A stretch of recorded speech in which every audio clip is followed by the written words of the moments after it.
This video I want to show you one website you can use to generate text from image. Okay, you can use it to turn text to image. All right, just by having an imagination and you type it, it can generate for you an image. Okay, turn your imagination into an image or an art. All right, so this is lexica.art. Okay, lexica.art is both a search engine, an AI search engine, and an AI text to image generator. Okay, so once you open Lexica, you're going to see default photos. People have used this to search. Okay, you can download them. All right, so the link to this website will be somewhere in the description area or in the support group or in the resource folder. All right, so now there are two major ways to use Lexica. You either use it to search for similar pictures or photos or arts people have generated, or you use it to generate your own photo or art from your own imagination by typing it. Okay, now when you are using any of these two, whether you want to search for an image or you want to generate, you have two options to do it. You can either type or you use a photo to generate it. Okay, you can type or you use a photo. You can use it to search for similar photo, or you can as well type and you're going to see what you're looking for. So first of all, let us search. Okay, let me just search for this dog wearing shoes, suit and glasses. You click search. Now in this case, you did not generate an image, you searched, and it's going to get similar searches and results that people have searched on this website. Okay, so you can see the things we have. All right, now this is for search.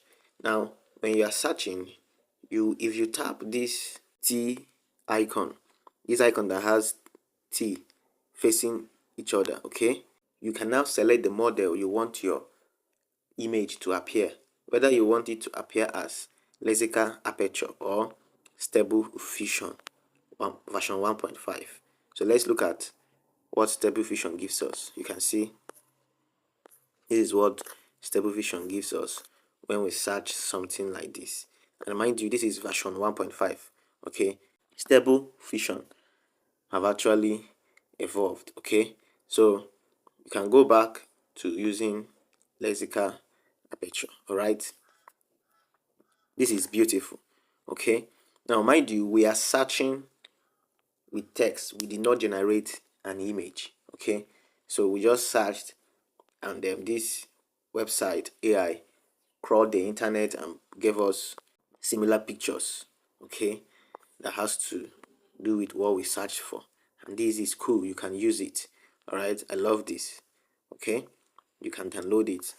Now let us use a picture or a photo to search for something similar. Okay, so you click on this image icon if you want to search using a photo. Now it will take you to your file manager where you will see pictures. Okay, you locate the picture you want to search is similarity.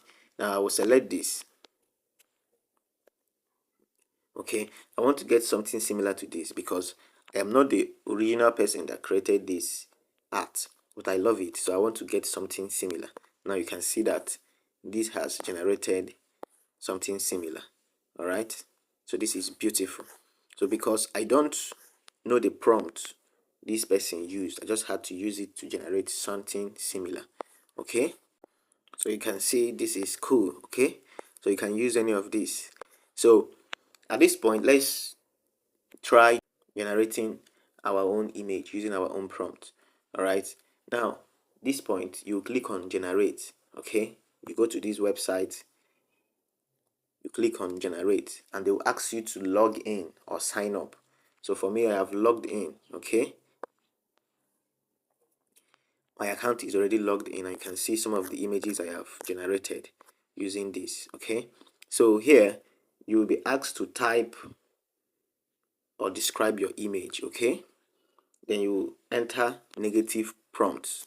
if you have any. Okay, now you select the dimension of your image. Okay, in some websites it is called aspect ratio.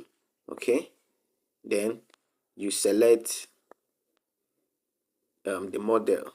Okay, whether you want lexica aperture version 3, lexica aperture version 2. So you see, these versions are not the same.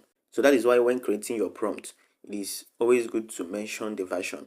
Depending on the AI website you are using, you will see some people adding V3, V5. That V5, V3, V2 means version. Okay, that is the version that they want the AI to use to produce or generate that image. Okay, then you can decide your scale guide. All right, so we'll leave it at default 7. Okay, so let's generate our own image. Okay, I will still use this same prompt. Okay, and I will add with a walking stick. Okay, then I think this size is okay. Okay, so let's click generate.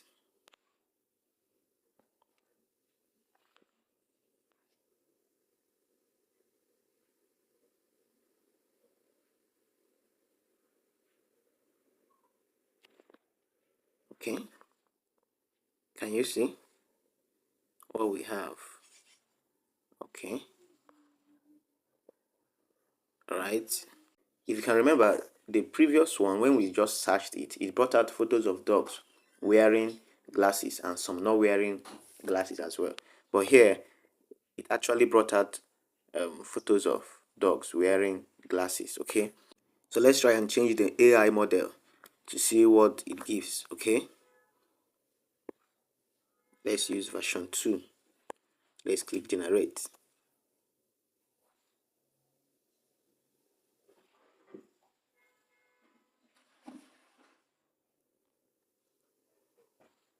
Okay, can you see?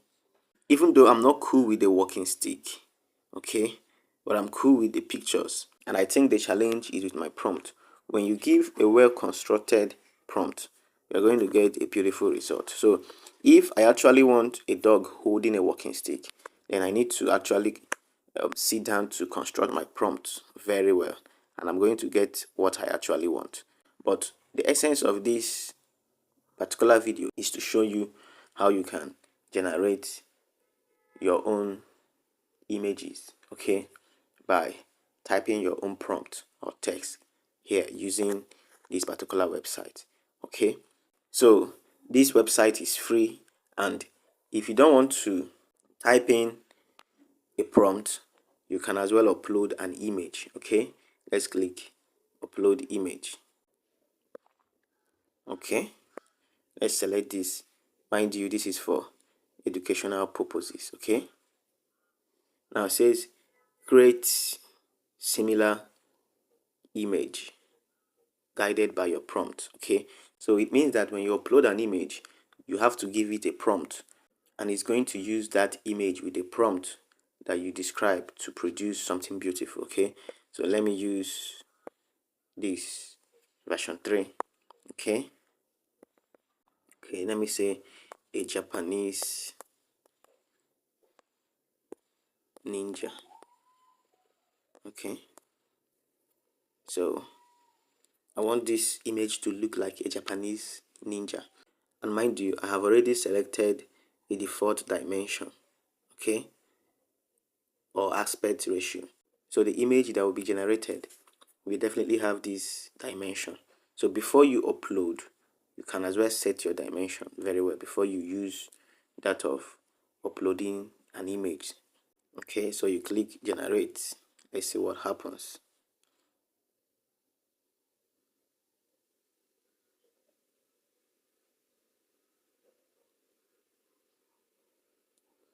All right, can you see? This photo is now looking like a ninja. Okay, so this is beautiful. Wow, this is beautiful. So you can see that these 4 images here have similar smile with the image or photo that we uploaded. Okay, so it means that constructively you can use a photo to create an avatar. All right, with this tool, all you need to do is that you need to be constructive with your prompt, and then you upload the image, and it's going to create similar image guided by your prompt. All right, so this is how to use this AI text to image generator. Okay, so feel free to play around it. It is free, you can use it.